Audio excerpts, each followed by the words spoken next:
So I have been making some YouTube videos, and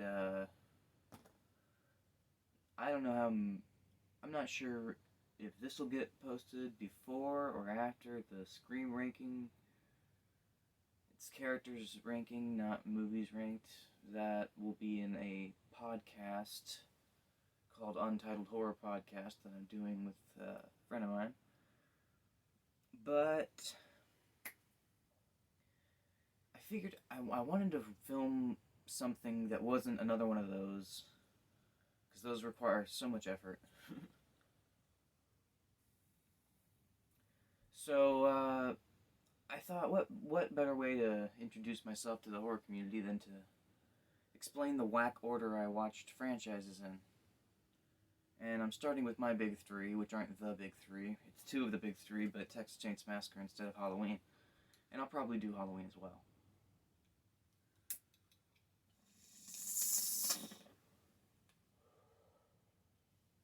When, I don't know. Because it's not my favorite horror franchise. Love the original, though. And 3. This is not about those movies. This is about the other two of the big three. Freddie and Jason. Originally I was going to do these separately, but I figured, what the fuck, I'll do them together, because Freddie versus Jason kind of makes them the same franchise.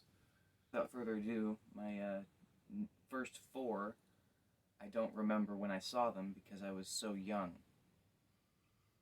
The original Nightmare on Elm Street, Dream Master, New Nightmare, and Freddy vs. Jason.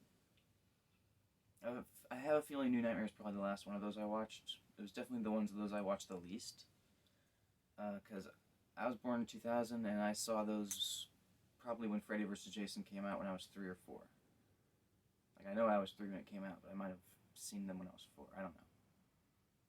So yeah, all of those, I have no idea which order I watched those in.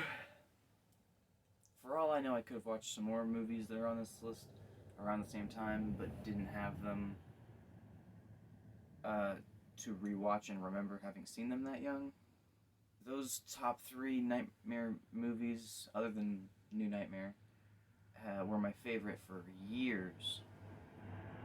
I think it's very poetic that I saw those 3 first. The original, which is, of course, one of the ones you should see first. That captures that creepy Freddy, and then, of course, New Nightmare, which is also like a really, really dark Freddy, like the darkest version of Freddy. And then, of course, Dream Master being the best of like this just straight up comedic Freddy. And then Freddy vs. Jason having it be the perfect balance, like Dream Warriors is, which I haven't gotten to yet. So I think that I started out with the best 4 to start out with if I was not going to watch them in order. Not that I really had a choice in the matter, of course. But yeah, so I started out with horror very, very young. I asked my dad, because I got really curious, what my first horror movie was, because I saw a post about it, and he said Blade 2. Now I'm sure Scooby-Doo came first, but apparently I reacted so well to Blade 2 when I was 2 that it was my favorite movie at the time, so he started just letting me watch R-rated movies. Which started out with, of course, movies that were new on tape, because I could work a VCR player at the age of 3. And I was watching Freddy vs. Jason a lot, Dreamcatcher, Texas Remake. I've seen these movies a lot. Wes Craven's New Nightmare, of course, I originally thought it was boring, and I didn't like kids in movies. I didn't understand why, but I think it's because, I don't know, something about when I was a kid, I didn't want to see kids in the horror movies. Maybe it was something to do with it happening more to me, or something. I don't know. So to break them down one by one, the original Nightmare on Elm Street, I don't remember how I first reacted to it, but I distinctly remember being, God, I had to be 6. And I was staying at my cousin's house, and She was 3, and we were watching Nightmare on Elm Street. No. She was 4 and I was 7. And basically, she was like, "This is scary," and I couldn't comprehend that it was scary. I think that when I was too young to remember that it was explained to me that it was film and fake and all of that. So I've always known that. So there's always been a disconnect. So horror movies never really scared me except for The Grudge, and then Insidious freaked me out when I was 12 or 11 or 10 when I came out, but not the Darth Maul looking guy, just the witch that kept getting closer. That's beside the point. uh, but yeah, now I'm still like, that is like one of the best slasher movies of all time. And oh, while I'm talking about the original again, something I didn't mention earlier, the ending makes sense, but there's only 2 ways that it makes sense, and one of them for sure is not canon. The one that's for sure not canon is that she never woke up, and that the whole ending implies that she's stuck in a coma with Freddie until he can get the fear to kill her again. And the other way to interpret the ending is that when Nancy lets Freddie out, she lets his powers out with him. And that explains the whole ending. And I never questioned it. With Freddy versus Jason spelling out that his powers are derived from fear probably helped me come to that conclusion. And Dream Master also has an ending that works that way with the mirror. Because the whole rhyme of the Dream Master forcing evil to see itself and die it's very poetic, because Freddy can't handle his inner demons, but also you have to think about it, the eyes are the window of the soul, and everyone he kills, the soul is in his body, so they can see through his eyes, and that gives them the power to overcome him. And then of course Freddy vs. Jason, which is going to be my top favorite slashers of all time.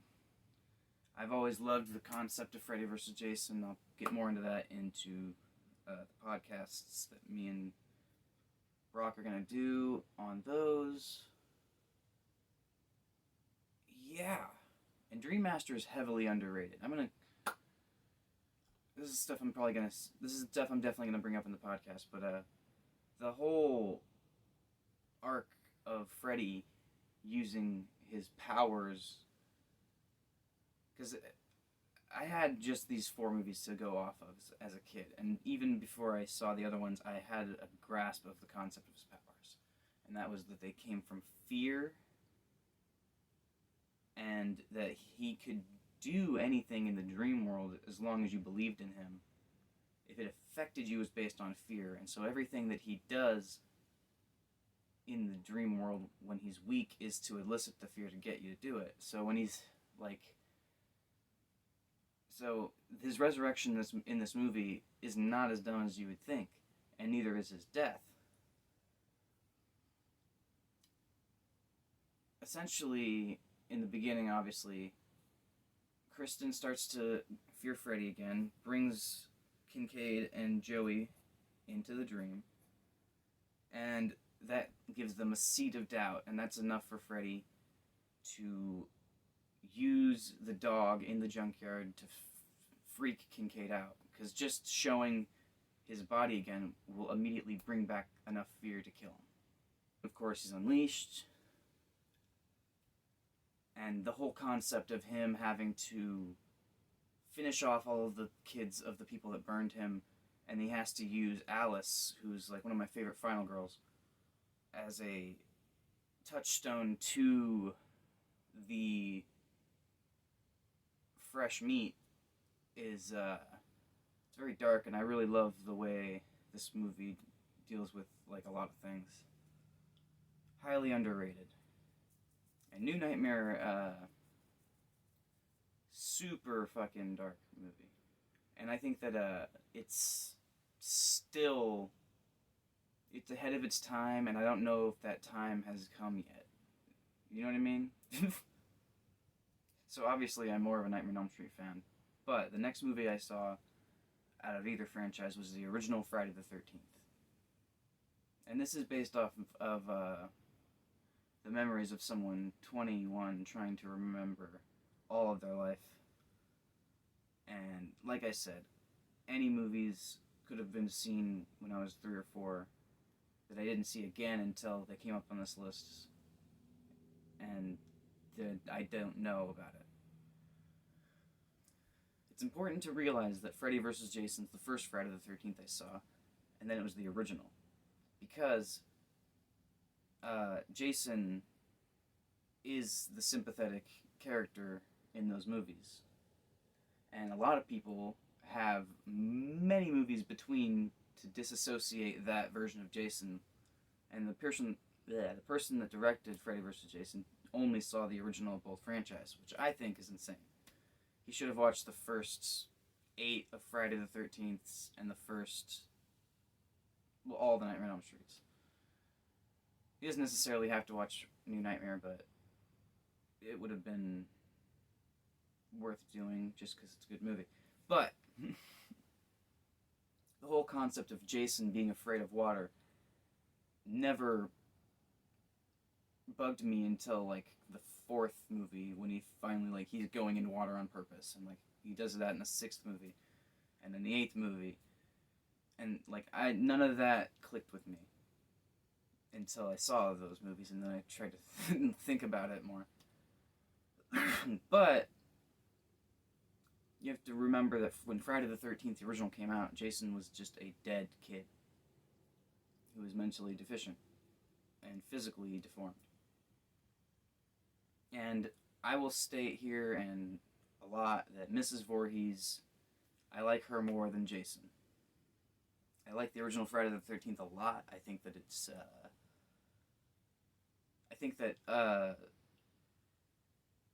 going back to like early horror and then Psycho, and you have all this other stuff, you know, like Black Christmas, Texas Chainsaw Massacre, and they have all these really great things that they're doing, you know, and then Halloween does this thing where it like perfects like a formula, and in that formula it's like a blank slate. Like Michael is a blank slate in the first movie. He's pure evil, blank slate. It's just death. And Laurie is just, in my mind, represents purity. But the thing that Halloween does is it takes from like Peeping Tom, Psycho, Black Christmas, all those, Texas Chainsaw Massacre, all that, and in Halloween takes that and sets it up a perfect 3-act formula. And Friday the 13th recognized this. And they recognized that if you just swap out the killer and the survivor and the victims, then you can tell a million stories. And Friday the 13th is like the first one, I think, to take that formula and tell a great story with it. And, I don't know, I love Mrs. Voorhees. I love her whole motivations, and like she's clearly got 3 personalities in her, and some of them don't play well with others. And my interpretation of it, being that I didn't see any of the sequels, I just saw Freddy vs. Jason, and I assumed that his drowning was his real death. And I didn't understand how he was an adult, but I don't know. So the whole thing with me was that he did drown in the original, and I think that, well, I have a theory, but I think I'll save it for the podcast. And the theory's null and void from part 2 onwards anyway. The next one I saw might piss some people off. Well, I mean, you can't really blame me for the order I watched these movies when I was a kid. But this one was a video and more. A lot of these are actually video and more. I missed that place. But this is purely a case grab. As in, I read the case. It was Jason Goes to Hell. Yes, the third Friday the 13th I saw was Jason Goes to Hell. And I guess technically it's the fifth Nightmare movie if you count that hand as making it a Nightmare movie, but I don't. So, now, I love this movie because the cast of characters, like the cast and the characters, and they're really memorable. And like I really think Steven's a badass. Creighton's, he's a weirdo, but he's entertaining as hell. There's obviously problems with the movie, and I'm not just talking about the fucked up, weird retcons. And I'll go into this more in the podcast, but I think that the retcons are nowhere. I mean, it would explain why Jason looks different in each movie. It would and you could pretend that Roy and Mrs. Voorhees are possessed by Jason, which I will never consider canon. She obviously has a split personality. And, but, like, there are straws that they grasped at. I hate the whole storyline, because Tommy Jarvis killed Jason Voorhees, and Jason's only a zombie because a lightning bolt brought him back. So to say only a Voorhees can kill a Voorhees is already insulting to the fans because it means you didn't do your research. Body swapping thing, like this should never have been a Friday the 13th movie. This should have just been a fucking movie without Jason. And I know the whole get rid of that hockey mask thing, and it's like there's easier ways to do that. You could have Jason face out the whole movie and get some gnarly effects for that. But I will say one thing that I love about this movie still is the effects. The gore is fantastic. I saw the unrated first, and I still haven't seen the rated, I don't think. I don't think I ever will, because there's no point. But, yeah, that's... When I did see Freddy's glove come out at the end, I was, like, very happy. And it was interesting to see the 90s version of Jason, because I've always been obsessed with how film has evolved over the years. Random tidbit, I am writing a Friday the 13th fan film, so whenever I feel comfortable giving more information on that, I will. And then we cut to 10. Now, at this point, I had been rewatching 4 Nightmare on Elm Street movies for 7 years. And I had them all memorized. And then the trailer for Nightmare on Elm Street remake pops up.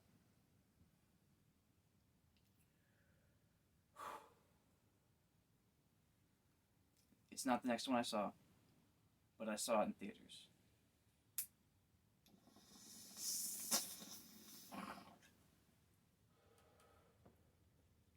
But Video and More exists, and I know that they have all of them. And I don't know why. I think, again, it was just the case.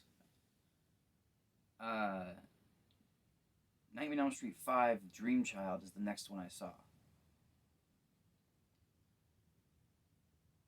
And shortly after that, it was Dream Warriors. And I'll talk about them both around the same time, because it was like a week or two apart.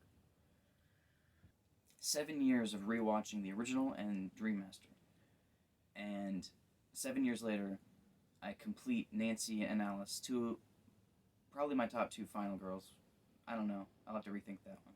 They're definitely up there, though. And I finally get to see how their story is complete. And one of them did poorer than the other. And of course, Dream Warriors has Joey and Kincaid and Kristen, and I already loved Joey and Kincaid. And of course, I loved that version of Kristen, and then I see this version, and I'm like, well, that's actually better, but I still, I still preferred Master at that point. But I thought this was like the perfect blend of like dark and comedy Freddy. It was like the Freddy versus Jason one, but a little bit darker. I guess what I'm saying is when I watched these two Nightmare on Elm Street movies, I was already a fanatic. And they did not disappoint. Like, Dream Child I saw first, so I'll go into that a little more first.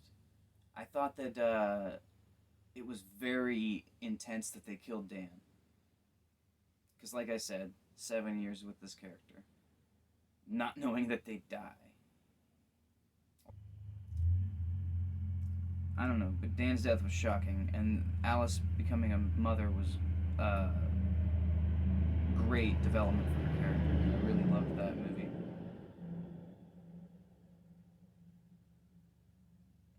And part 3, like I said, I already loved the main three characters, and like I loved seeing them throughout a whole movie where they lived, and it was like part 3 immediately popped up to like my fourth favorite when I saw it. And I think at that point I was still young enough to consider New Nightmare worse than 5, but not for long. Because you know how kids have a slower attention span, especially when you start them out with Freddy versus Jason, having their own dream powers.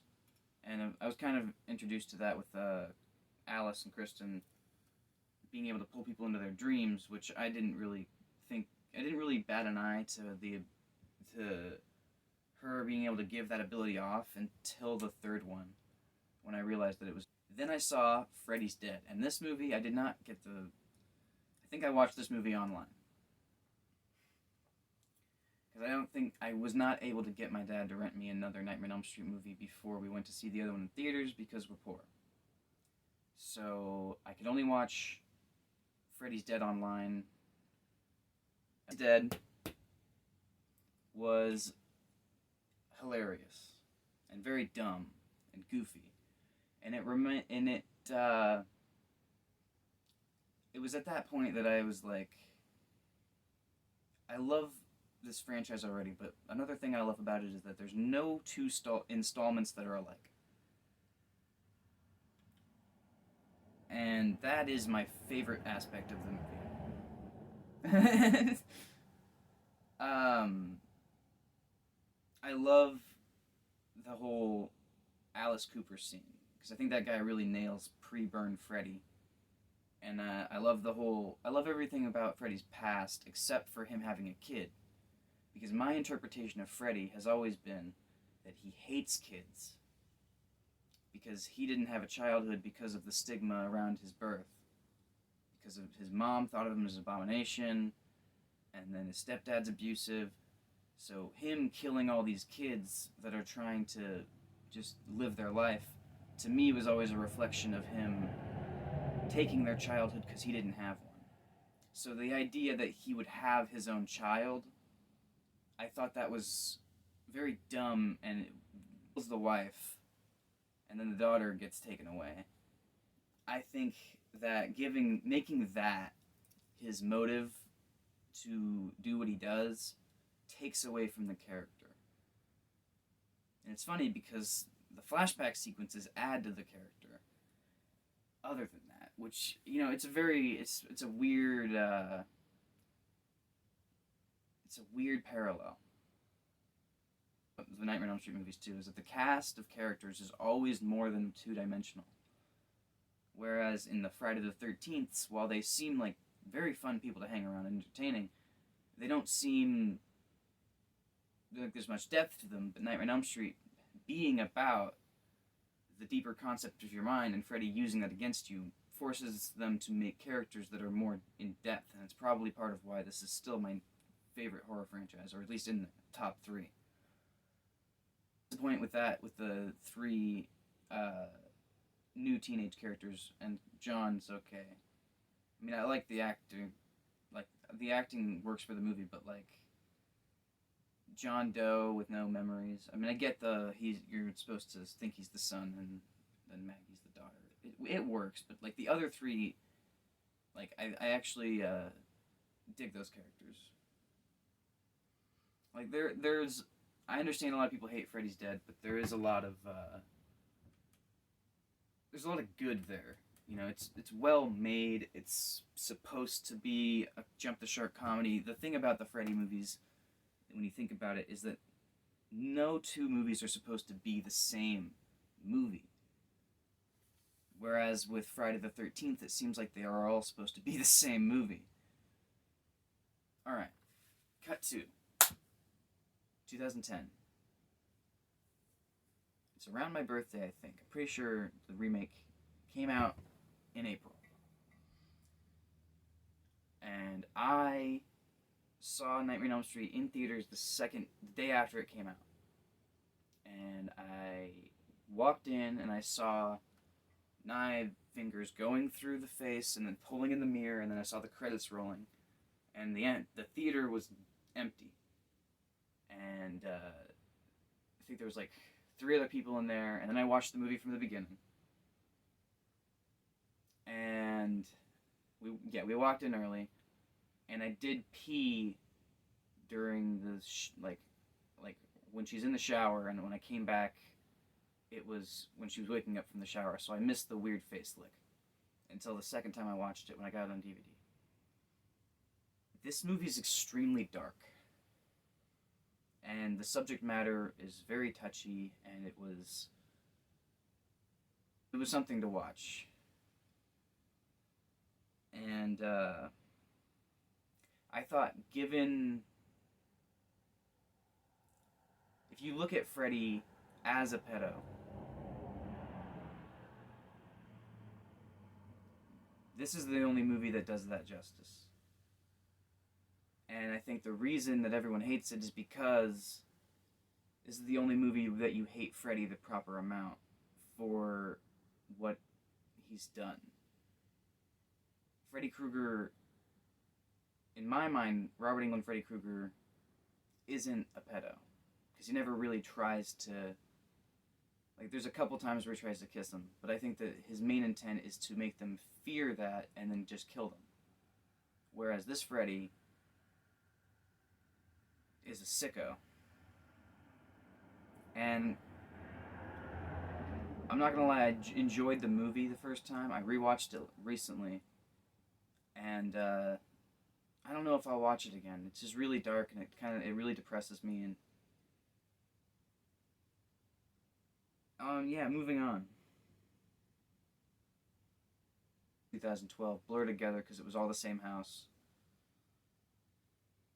And the next few are all in that house.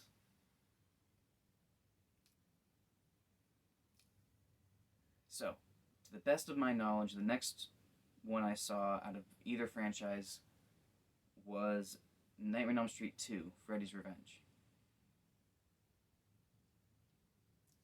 Now, I'm not 100% on this, but I'm pretty sure it was this movie. And the story behind that is that my dad's friend owned a box set of the first 7. And of course, I still had the tape that Freddy vs. Jason that I watched when I was 3. And I had the remake on DVD. So I borrowed the box set to binge them all so I could watch 2 for the first time. Phenomenal movie. Underrated again. And, like I said, at the ending of the first movie, to me, it's implied that Freddy was brought into the real world, but he brought his powers with him. But he's weaker here, and he's trying to get Nancy to fear him again so that he can have power again to finish his deed. Part 2 follows the assumption that when she took him out into the real world, now he's stuck in that house. And his powers are limited, and they're still connected to fear. And, of course, at this point I realized that the souls of his children also give him power, but it's also the fear.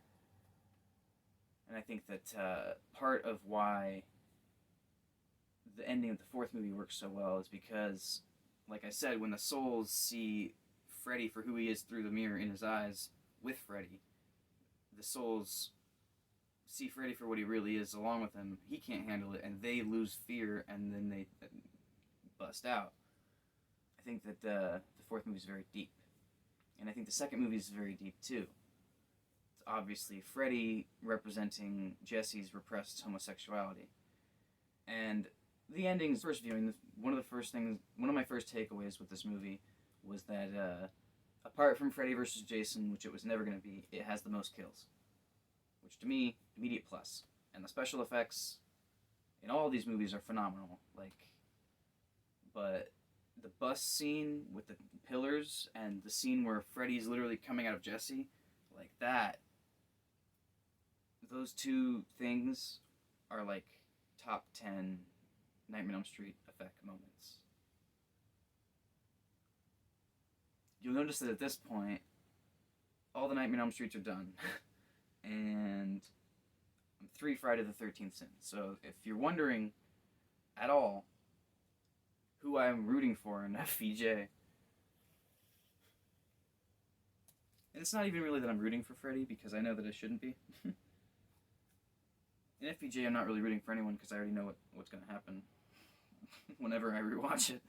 But I've always been a Nightmare fan. And the next movie is Friday the 13th 3D.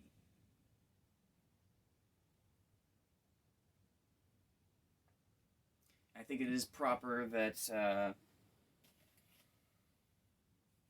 I think that it's kind of weird and poetic the way I watch these, because Freddy vs. Jason is a good way to introduce me to the franchise because I'm a Fredhead. And it's the only movie that recognizes Jason as the tragic person that he was in the original film. Because the other movies, he's just a violent killing machine. And I think it's fitting that the next movie I watched was the original. And then the one that set up Freddy vs. Jason and was fucking complete nuthouse shit it's not really canon, but if I watched it after I watched the other movies, then I would probably not like it as much as I do, so I'm glad I watched it then. And I think it is fitting that the next movie I watched would be the one where he gets the hockey mask. Not that I planned it like this. This was the one I found that I had on DVD. I was like, alright, cool. And I think Brock gave it to me. And this was sometime between 2010 and 2011. Too. It was like 2010, 2011. I don't know. But I know the order, basically. And Friday the 13th 3, I immediately loved, because, like, high kill count. Shelly was a relatable dork. Of course, I just liked the blood and the tits, because I was going through a lot then. And I think that originally it was. I think what originally got me into these franchises, or horror in general, was the idea of stakes in my stories, and the idea of having a fun guessing game of who's going to go next and who's going to live.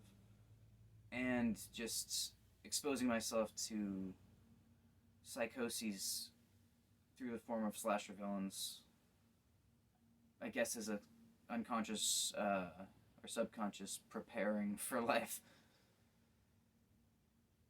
And then after 2009, it became more about exercising my inner anger. And Friday the 13th 3, I think, has a great Jason. And I love that. I love the kills in this movie. And yes, at this point, because I was a dumb kid, I was like YouTubing like all the kills. So I've basically seen every kill before I saw the movie from this point on. But as far as remembering the kills when I watched the movies, that's a different story. But for 3, I think I did, because it was still so soon after, like just a few years, and I hadn't started drinking yet. At this point, this is the first movie I saw. It's like, okay, so this is the first movie I saw that was classic Jason. So this was kind of my introduction to Jason was Ken Kirzinger, so I'll always be partial to that version of Jason. But I never really thought of Jason Goes to Hell as Jason, because I knew this is the 9th movie, and I remember asking, does he possess people in any of the other movies? And being told no. And so I immediately thought, okay, so this is a retcon, and I know the fans hate it, so I don't have to really consider this canon. I still had that shit on tape, though. Like, so Friday the 13th was really where I began to reintroduce myself to Jason the way he was supposed to be introduced to me, in my mind. And I was not disappointed. And to me, it was very Leatherface, because they're both mentally deficient. And but Jason seemed to have a lot of fun with those kills, man. And I've kind of rationalized his behavior change throughout the movies, at least the first 7. Because to me, the canon of the franchise ends with the house exploding in 7. Like, then it cuts to Freddy versus Jason. Because if I don't do that, then it just doesn't make any sense. I'm not saying that I hate the movies I'm skipping as far as headcanon. To be honest, when I watched the original, my headcanon is that it's the only one that happened. But with 3D, yeah, very violent movie. I really loved it. And not long after that, I got the remake. Now, this movie, I don't think I actually got it then. I think I borrowed it from Brock, and then I went to my house and I watched it, and I loved it. I grew up with the Texas remake, and this was made by the same people that made that and the Nightmare remake. And in my mind, I was still on team remake at that point. I was like, yeah, the remakes are great, man. People hate them because they're new and they're not using the stuff the old ones did. Of course, now I realize that there's actual reasons people hate those movies, but the remake, because like Derek Mears is like top tier Jason's fucking badass motherfucker, dude. And like the idea of going back to like, because I already knew that he had the sack head in like part 2, and that he got the mask in part 3. And I love that they did the first movie in like a second, and then they did the second movie in like 20 minutes, and then they did the third movie. And then I realized later that it had aspects of the 4th movie in it. And I think that it's just like all the other Friday the 13th, but it's in an era that's evolved past that, and it's not in an era that has a distinct feel that's nostalgic. So all the flaws that are inherent in all the Friday the 13th are easier to pick on for the die-hard fans, and that's why they hate it so much. And I do think they go overboard on the sex, especially in the unrated version. The only thing that I think is like really dumb in the unrated version is that Whitney escapes and then Jason gets her again. It's like, that was so dumb and unnecessary. But I think it is a very brutal and cool movie. And now we get to 2012, I believe. I think that 2012 is when I got my 4-pack that had the first 4 Nightmare on Elm Streets on it. So at this point I had 2 copies of 3 and 1, just so I can have 2 and 4.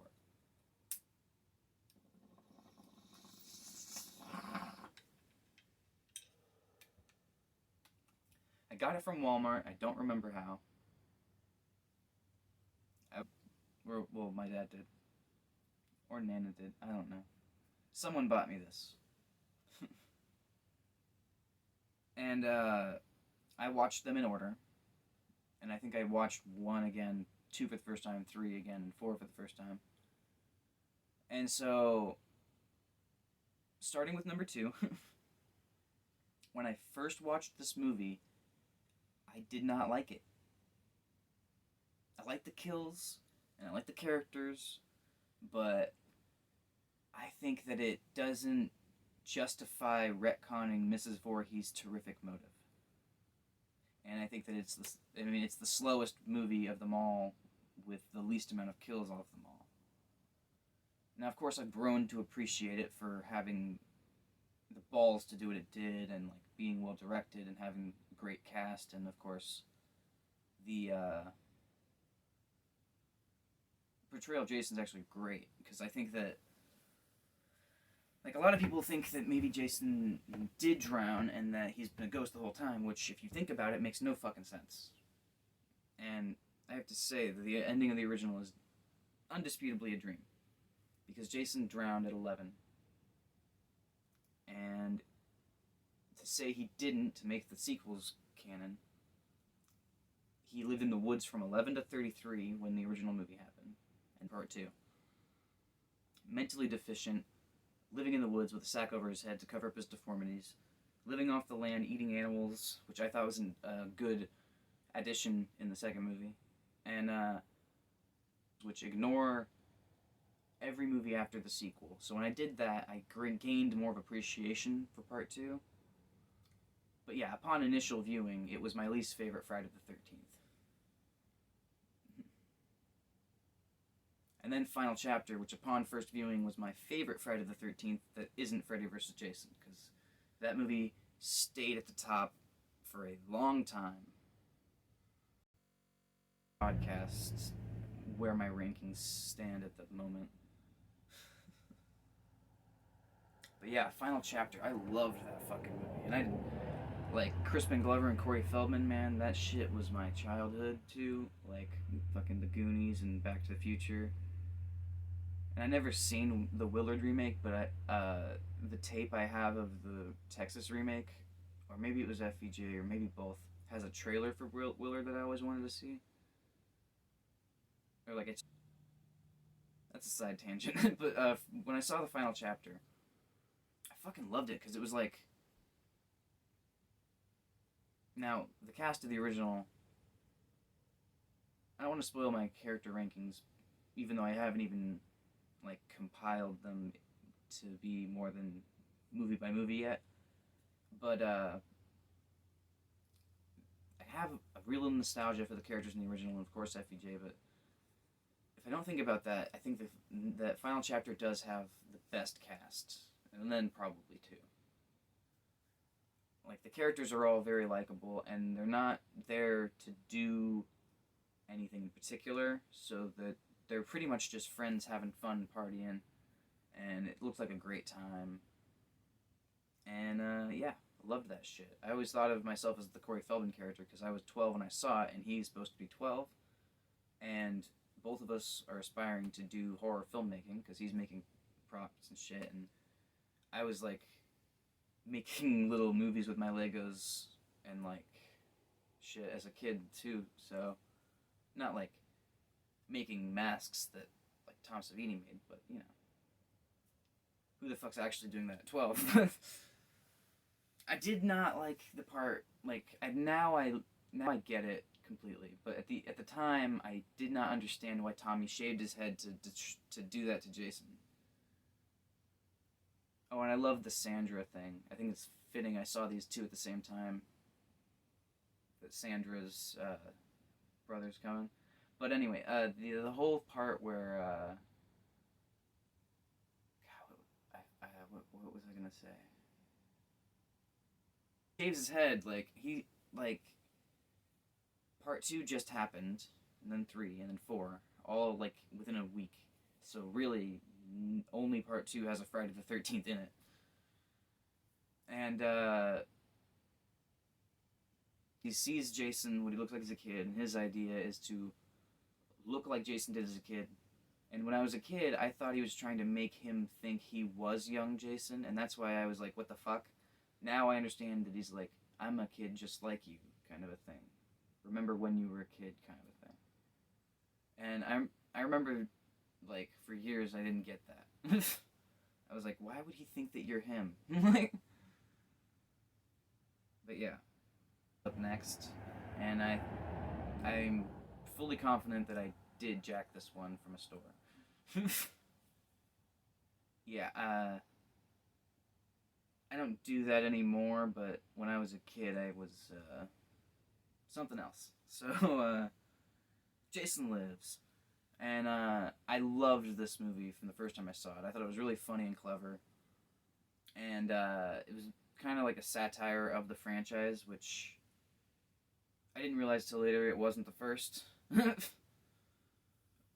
I don't know, I love the meta humor. I loved the characters. I thought the characters weren't as good as the characters in the first four. Well, the characters are better than the characters in the third one, but they're not better than the characters in the first two or the fourth one. Except for a few. I love Megan. She's great. And I liked Tommy in this movie. I think Tom Matthews did a great job. It wasn't until later that I grew to think that it was a cheap to ignore the fifth movie like that and like have him be completely, well, not completely sane, but basically completely sane again the next year. I know there's time jumps between each of those movies, but like the one between 5 and 6 is not that big, and I don't think that it justifies him being that sane. But I do love the way that Jason's resurrected, and I love the way that Jason's put back down. Great movie. And up next, 2013 again, I think, same year. And at this point, I think I started drinking when I was 13. I know I started drinking when I was 13. I smoked pot for the first time when I was 13. And I didn't really start becoming a pothead until I was like 14, 15. And I don't know when around that happened, but it's around... I don't think I was drinking when I watched 6. But I think I might have already started drinking when I watched 5. Because Nightmare on Elm Street... I thought it was the funniest shit ever the first time I watched it. Like, it's so clearly... It's like... They understand that the franchise is over. And they're basically... What they're doing is they're making a satire of it. A parody of it, if you will. Like, it's very clever because they're mixing Mrs. Voorhees with Jason in a new character. Roy has the same motivations as Pamela. And he has the same MO and look as Jason. And the characters are all goofier than shit and over the top. And there's all, like, way more kills than the other movies. Even though a lot of them are off screen. And I thought, I love Tommy in this movie because, like, when I really sets up a good Tommy villain arc for the next movie if you're not going to bring Jason back. And I think that it's a very wise way to go, considering that they were not going to do that, to have it be another whodunit, but this time have there is. But like, I don't know. I like to think that even if I didn't have who the killer was spoiled for me before I watched it, that I would know who the fuck killer was when I watched it. Fuck, I don't even know when I watched the original if I knew who the killer was. And I don't know if I even thought it was Jason or if I didn't know who it was at all. Now that I'm thinking about the twists. But, yeah, I thought it was a goofy fucking movie. Lots of tits, and that was perfect for me at 13. I think the Tommy Jarvis trilogy is it's a crazy wreck, but it's really fun. Because the first 4 movies tell a story.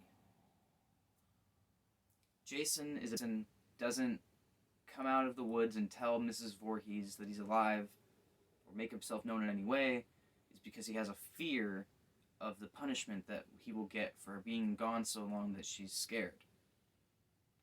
Because he's not thinking, he's not, like, fully capable of understanding the whole depth of the situation. So Mrs. Voorhees spends years tormenting the camp and killing people, and Jason is seeing some of this as it happens. And because in my head canon for the first movie, before, like, if I think without thinking of the sequels, Jason's death, because of how he was mentally, his fear, confusion, and pain were all probably heightened. And that vibe, when he died, didn't go anywhere. It just permeated in the lake, and then that vibe was a constant reminder for whenever Pam comes around that it ticks her. And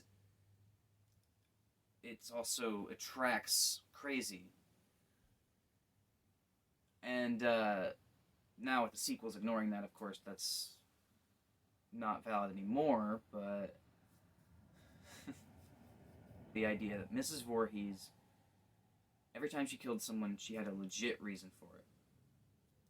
And it was, like, with the reason she kills Annie is because Annie's the cook, Mrs. Voorhees was the cook, and she's, like, dealing with that. And she's dealing with not being able to get there in time. With Ned, obviously Ned's faking drowning, and of course there's Jack and Marcy. And Jack and Marcy do exactly what Barry and Claudette do. While Jack and Marcy are there talking about storms and dreams, Mrs. Voorhees just killed Ned in a shed like a few yards from them and is able to take his body out, drag it, and take it through the woods to their cabin without them noticing at all because they're preoccupied with themselves, which is neglectful of their duties to be keeping an eye on the camp. They are not killed just because they are fucking. Cut to Jason in part 2. He doesn't give a fuck who you are or what you're doing. He's gonna kill you. Because Mrs. Voorhees wasn't exactly verbalizing her inner thought process and why she was killing everyone. So Jason missed the point. See where I'm going with this? The franchise kind of missed the point. But it's funny because it says a lot about parenting and how fucking up one kid by not communicating can ruin generations to come. Because Jason ruins generations to come. And, yeah. And I love the whole concept of Jason being the, like, at the beginning, he is the exemplification of purity. And then that is tainted through his mother's impurity. And then he becomes a ravaged machine of murder. But if you look at the MOs, it's like they're targeting people that are just old enough to be getting responsibilities but aren't doing them properly. And Jason, I think, has a deeper feeling of, like, he doesn't like it when he sees teenagers growing up. Because he thinks of, and in my mind that has to do with, like with Mrs. Voorhees, it's when you have responsibilities but you're not responsible. With Jason, it's just being that age and having fun while you're trying to be they don't have to be responsible. And he's still killing them. And I think that in part 2, he's doing what his mom did, but he doesn't understand why she did it, so he's killing all types of couples. I think it's very clever that in part 2 there's like every couple is a different type of couple. And it's basically to say that he doesn't care why you're having sex, he's going to kill you because you're having sex. Which is completely different from Mrs. Voorhees. To follow that through to part 3, at the end of part 2, he thinks Ginny is Mrs. Voorhees. And then he looks down and he sees Mrs. Voorhees' head and he snaps out of it. And 3 gets pretty weird with Jason. And he's having a lot more fun. And I think that in part two, the reason that that pissed him off so much is that in that moment, he finally understood and it clicked with him what death is. And he understood that she's not coming back. And in part three, in that mind, his any like, oh, I don't want mom to get mad at me for this kind of a thing would go away, and he would just. And at that point, he's fucking giddy and just crazy. And he's just slaughtering people.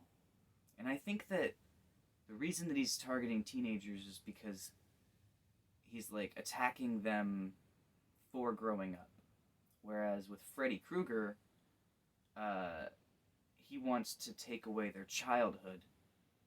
And whenever they grow up and like proceed to the next stage of like their life and like accept their responsibilities and like buckle down, they make it past it. And that's why I think Freddy vs. Jason is such a great slasher, and it's one of the best slashers of all time, because most slashers are about themes that are similar to this, whereas it's about that stage of being 18 where you're just you have all these people that are telling you to fucking grow the fuck up, and you have all these people telling you to enjoy your youth while you have it. And Freddy and Jason are like the we'll murder you if you don't extremes of those ideals closing in on you. At the end of the fourth one, a millennial kills him, ending the generational tormental cycle. So the story's over.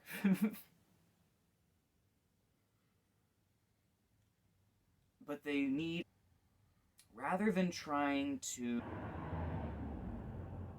do what the first four did, other than like the kills and like all that other shit, because like, if you think about it, Roy does not have a motive similar to Jason or Pam. Because with Pam, yes, it is revenge, but it's not really revenge anymore, because burying Claudette is revenge. Everything else is to stop the camp from opening. And it's partially split personality. I think the vibe of the lake, like I said, and just triggers that make her snap from mother to kid Jason to the Avenger version of her. And with Roy, he's straight up just killing everyone who's associated with the place that his son died. And I don't think it has anything to do with closing down the building. They don't really give him any time where he at all talks about why he's doing what he's doing, or has any speaking lines after we find out he's the killer, which I think is so dumb. But like I said, this movie's basically a satire of the first four movies. It follows the same beats. It ups the kills and the tits to make up for the less of a story. It plays with the whodunit, which is fun. Tommy's badass. Reckless Reggie's fun. Demon's fun. Junior and Ethel are hilarious. That's all I gotta say about that. I'm heavily drinking now. So I got 2 of these in a 2-set and the other one not. And a few months ago I was confused on which one of them I got first, but I've been thinking, and I'm pretty sure Jason X is the next movie I saw. And if you're paying attention, you'll know that the Kane Hodder 3 are the last 3. Because, yes, he's in Jason Goes to Hell, but he's not in a lot of it. And I was always told Kane Hodder is the definitive Jason. And I've always had an affinity for Ted and Derek and Ken. And I was like, alright, so let's see what Kane is about. I love Kane Hodder as Jason. Jason X is a ridiculous fucking movie. It's very funny. I love it. It's crazy. I did not love it the first time I watched it, I don't think. Like, I laughed a lot. I liked the gore, but, like, I was thinking, man, that was dumb. And I was thinking to myself that Jason X and Jason Goes to Hell must not be fan favorites. And of course, at a certain point, I was watching a lot of videos with rankings to prove that. And I understood that. But I had fun with it. I did not like the look of Jason, and I hated the look of Uber Jason. And I think that part of that is why I don't like the Jason in that as much, but the performance is not the problem with that. Because I did love his performance in all the other movies that he's in as Jason, and as not Jason, but the look of Jason in those movies, as far as like the design, I just didn't like it. And there's just so much like weird dumb shit. I do think it's fun that this is the first movie that was filmed on digital completely and released like that. I don't know if a lot of fun practical effects and a lot of good kills. There's some off-screen kills that are annoying. Whenever you do a movie that takes place in the future, you run the risk of being so far off. But we won't be alive to make fun of that, so whenever that comes to pass. It is baffling to me that the plot of the movie is that they need a ship to come and rescue them because they don't have time to get to Earth 2 before their ship explodes. But right when they get rescued, Brodsky and Jason go into the atmosphere of Earth 2. Like, that is so fucking stupid. Like, but it's stupid. A 2-pack. And if you're following along, it makes sense that I did. Because they're the only two left. Shop, I saw New Blood and Jason Takes Manhattan in a 2-pack. I was like, this is fate. I put it in my pants, put my shirt over it, and I left. I went home, and I don't remember if I watched those two immediately, or if I watched them all in a sitting just to watch those two, or not. I don't remember. But next up was New Blood, and then Jason Takes Manhattan. And Friday the 13th 7 and New Blood is... I'll start with the positives. Jason's look and performance is best top tier shit, man. Like, look definitely fit with Ted and Derek. Now, God, I love this fucking Jason. Oh, man. But, like, the thing about this movie is that it has the weakest characters so far. It has the kills that are the most tamed down from the MPAA. And the ending flat out pisses me off because it's so stupid. So by default, it is a lot lower in my Friday the 13th ranking than it would be in most people's, just based on the whole badass look of Jason and the psychic thing. I enjoy that, like Part 4, we have a group of 3 characters that are basically, like, in this case, like, they have a drama going on, and the 4th one, it's a family. And then you have the horny teenagers that are just there to fuck. And at least in 7, you know, birthday party is a new reason to have teenagers gathered. That's good. But, yeah, it's just... The MPAA really fucked this movie up. And when I watch the uncut kills and I think of it, like, what if those were in the movie? And the ending had the dad all zombified. I'd still hate the ending, because telekinesis and necromancy are not the same thing. I shouldn't have to explain that, but they're your brain. Jason being freed on that, because in the end of Part 6, he's just chained to the bottom of the lake. He's not dead. He's just there, chilling, until the chain's broken in Part 7, and then he's like, oh shit, the chain's broken. I don't think of him as being resurrected there. The dad part really fucking pissed me off.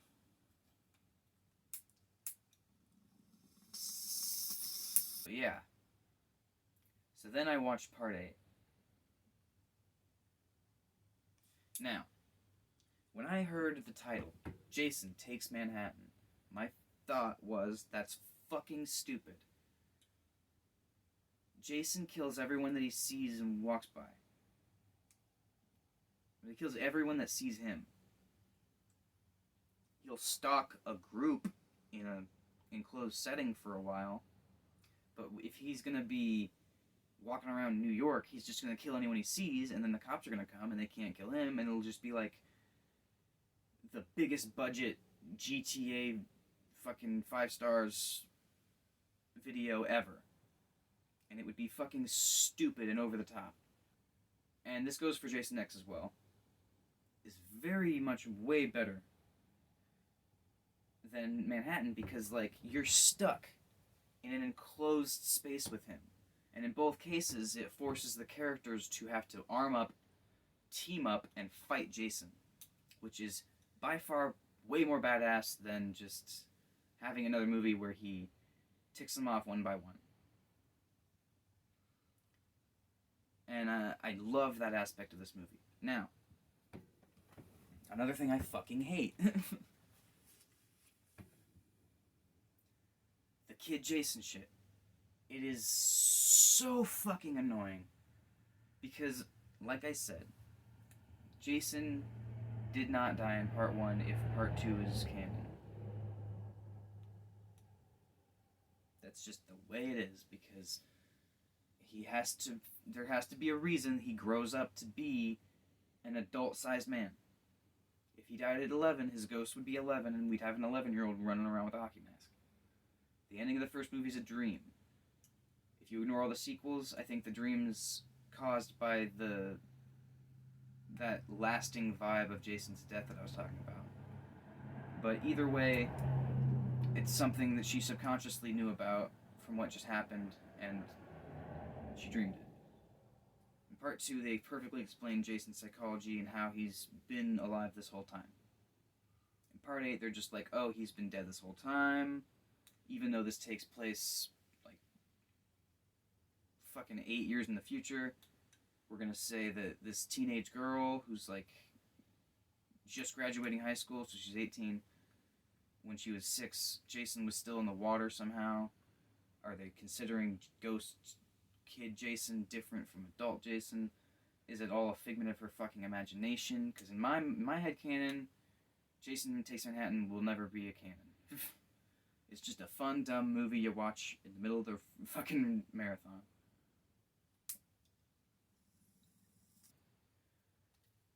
That's my whack order. I watched the Friday the 13th. I think that another great thing about Jason Takes Manhattan, though, is the whole boat thing.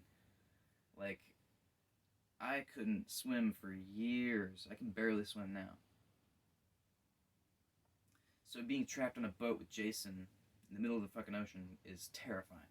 Regardless of how stupid it is that a lake in New Jersey leads to the ocean, and then you still have to go miles to New York. That doesn't make any fucking sense, but, you know, whatever. The whole idea is stupid, so how they get there doesn't matter how stupid it is that much. I mean, I guess it adds. So yeah, that's the whack order I watched these two franchises. I looped them together just because Freddy vs. Jason exists. I don't plan on looping together other franchises like this, and I don't really plan on doing too many of these. I have one other one planned. But yeah. That's the whack order I watched the Freddy and Jason movies.